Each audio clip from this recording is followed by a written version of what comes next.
After you've clicked the link on here, the word here, it's going to bring you up to this page. You are going to open up this game. And what I want you to do first is to click Start New Game. And you're going to choose a name. I want you to remember this username so that you can play later if you choose to do so.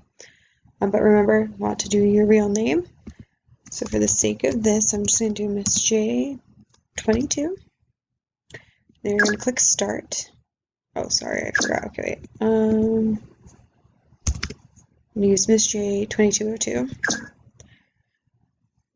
You're going to click Start. If you get that page, that just means that that one that I had before, it just means that somebody else had my username and I had to use a new one. So this little blurb is about being an upstander. I want you to read that. After you've read it, click Next. After you've clicked Next, you're going to start the game.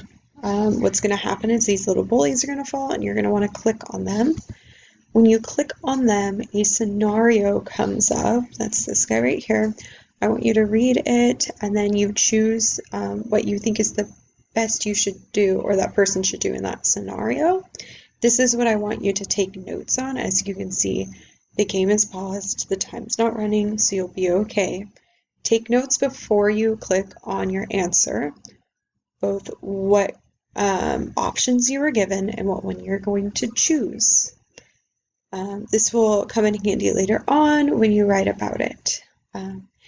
And you are going to play it until the end of round one. Once you get to the end of round one, I want you to shut it down. You can come back to it later and go ahead and get started.